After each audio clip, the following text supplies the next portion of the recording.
Ladies and gentlemen, welcome to the discussion of aromaticity in its various forms. What is aromatic? How do we name aromatic systems? And what good is it? Next chapter we'll talk about how we use them for chemical reactions. First, as with many of the chapters we've seen already, we're going to start off with how do we name things. It's important that we're talking about the correct structure at all times, so we have to look at the names for just a moment.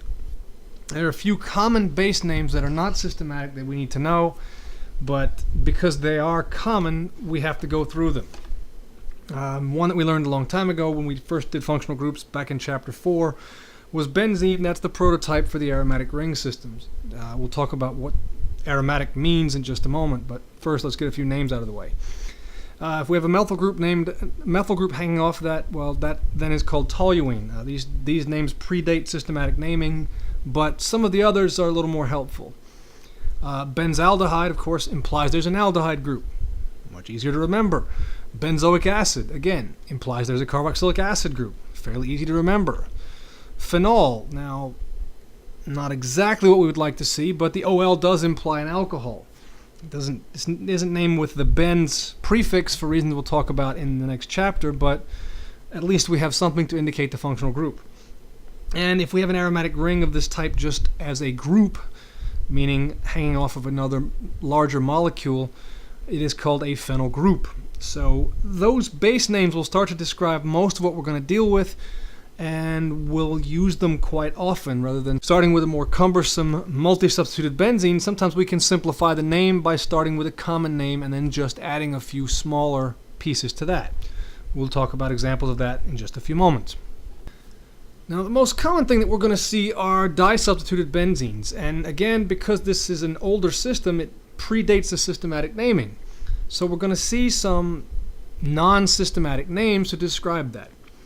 If we have two substituents on an aromatic ring and they happen to be adjacent to each other on the 1 and the 2 carbons, what we call 1,2 disubstituted, there is an older convention that calls that ortho.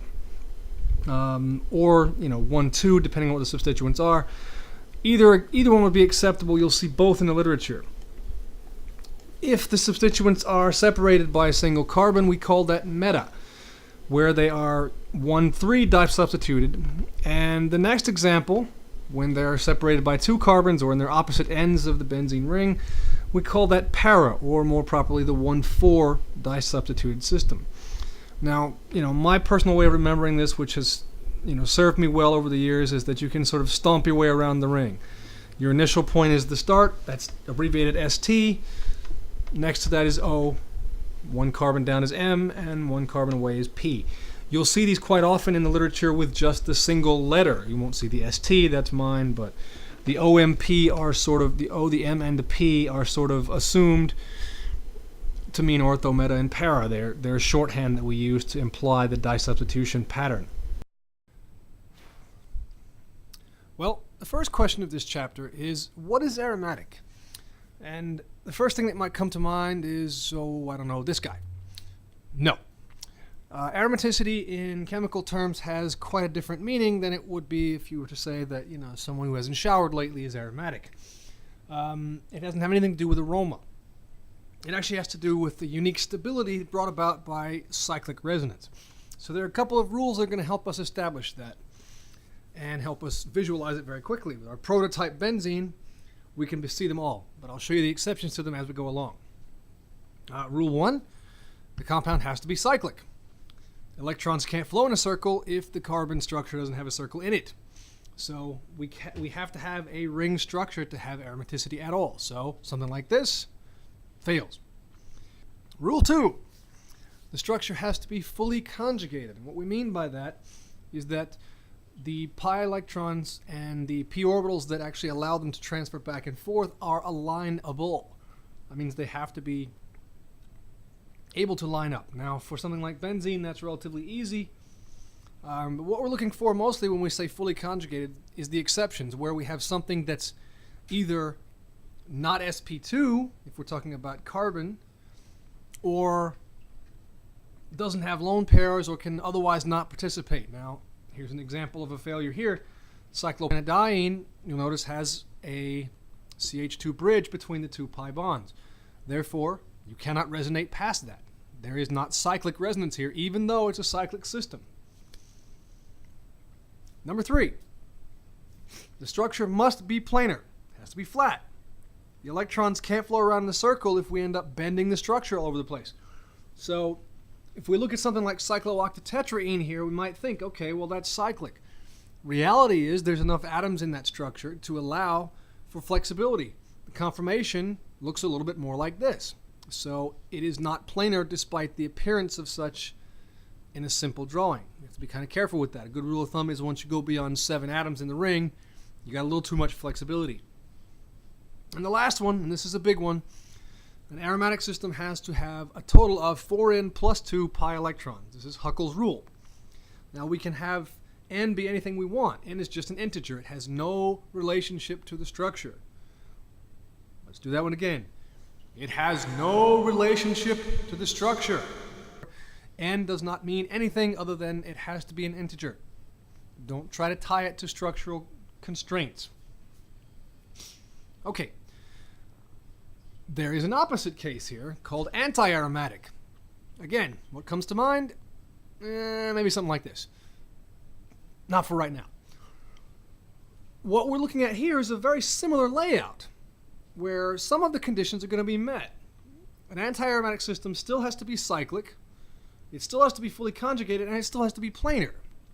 But the number of pi electrons involved is different. So in this case, for anti-aromatic, we're looking in multiples of 4n. So 4n pi electrons, again, n is just an integer. So the prototype here is cyclobutadiene. Benzene, what we showed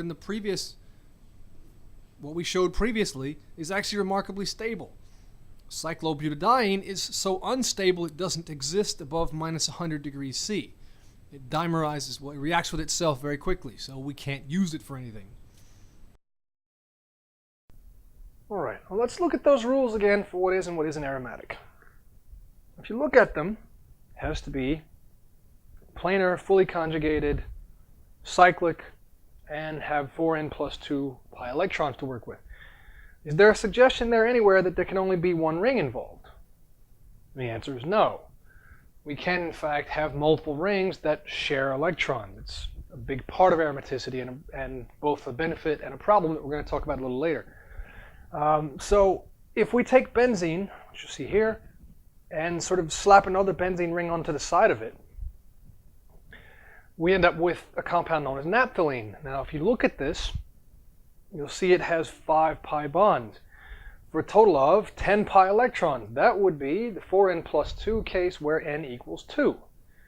Now, as I said before, be very careful. N does not have anything to do with the structure. We can keep doing this if we want. Slap a third one on there. We end up with 14 electrons.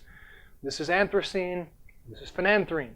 All of which are aromatic because they still meet all of the qualifications. The electrons can flow in a circle, albeit a somewhat larger one, and maybe not perfectly symmetrical anymore if we go past benzene, but still there is a cyclic flow of electrons, and all of the rest of the conditions are still met. Question number 2. Is there anywhere on the rules that suggest that only carbon can be involved here? Now, we of course start off with benzene. That's what we teach you back in the functional groups in chapter 2 as aromatic, but that's not by any means the only case. There is no requirement whatsoever about any of the atoms involved, just that they be able to share the electrons in a cyclic fashion, and of course that there's a certain number of them. So we can indeed have aromatic systems where the ring contains things other than carbon. There's some very useful ones. Here are a couple. A ring containing nitrogen. Now, notice that this is a 5-membered ring. Well, we normally think that would be aromatic. And you might say no, but let me show you something. If I put the lone pairs in place, look what I have now. I now have 6 electrons to play with. Nowhere in that list of rules does it say anything about ring size. We can have aromatic rings that are very small, and we can have some that are comparatively large.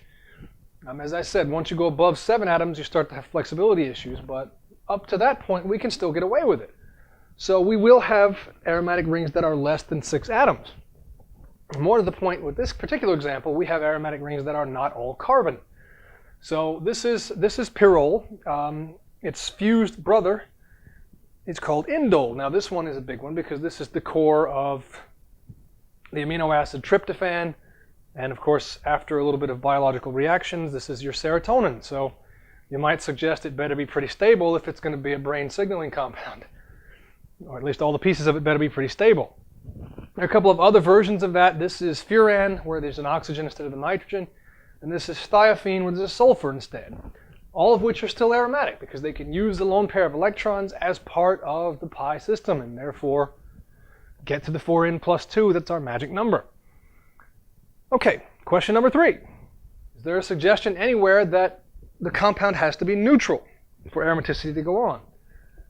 Again, maybe it's the pessimist in me, but hey, I keep asking questions with a no as an answer. No, there is no suggestion or rule here that suggests that an aromatic system has to be neutral. In fact, some of the most useful examples are cases where it's not. One of the failures that I showed you originally for aromaticity was cyclopentadiene, that it had an sp3 hybridized carbon right here. What would happen if we took away one of those hydrogens?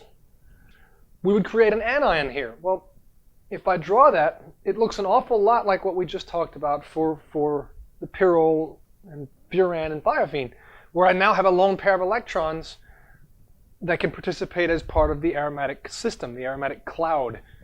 And so yes, I can still meet the 6 pi electrons by doing this. So what we'll find out is that when we make certain anions, and indeed certain cations, they become really stable because we've created an aromatic system by doing it. So it's not just anions where this happens. If I look at something like cyclopropene as a cation, I now have 2 pi electrons going around a cyclic system. Now, back to the 4n plus 2 rule. To have 2 pi electrons, that means n has to be 0. Well, as I said, n has nothing to do with the structure. It has to do only with being an integer. I can look at a cation as well for cycloheptatriene, where now I have 6 pi electrons flowing over 7 atoms. Still, meets the rules. Cyclic, planar, 4n plus 2 electrons, and fully conjugated because that cation does allow resonance to go through it. All these meet the rules without being neutral compounds. So once again, that's not a requirement either. So we don't have to have only a single ring, we don't have to have only carbon, and we don't have to have a neutral compound to have an aromatic system. Now let's look at a trick question, or what's potentially a trick question. What about pyridine? Would we say this is aromatic or anti-aromatic? Think carefully about your answer. Now we look at this, we see 3 pi bonds. Okay, there's 6 electrons. But the nitrogen also has a lone pair of electrons. So if we assume that was part of the system, we'd be looking at 8 electrons. That would be a 4n system. That would be anti-aromatic. But we have to go back a few months in time to when we talked about sp2 hybridization.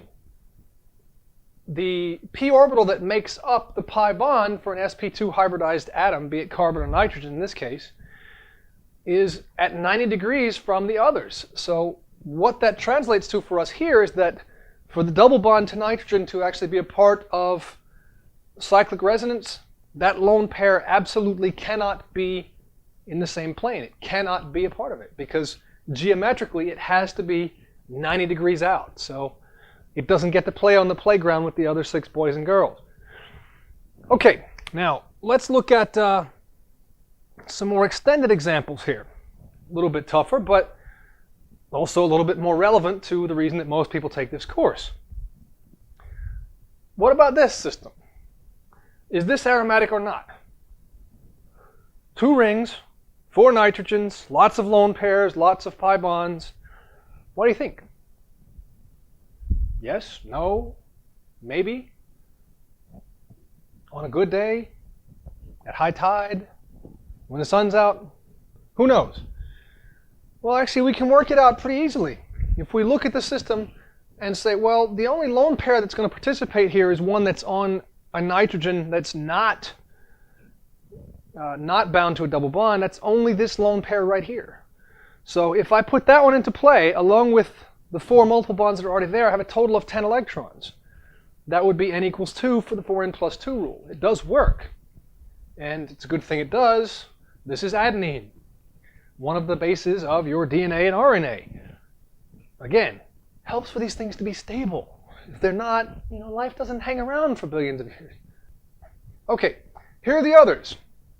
Guanine. Now this one's a little harder to see. A little bit of a trick question for now, only because we haven't talked about carbonyl chemistry yet, but I think you can see it regardless, that if we drew a resonance structure for this through the carbonyl, we would then have an extra pi bond in the ring. There's our 10 electrons again. Same trick involved here for cytosine and thymine, where we have to use the carbonyl resonance to actually create one or more of the pi bonds, but once we do, we have an aromatic resonance structure. And again, for uracil, which is only found in your RNA, same thing has to happen.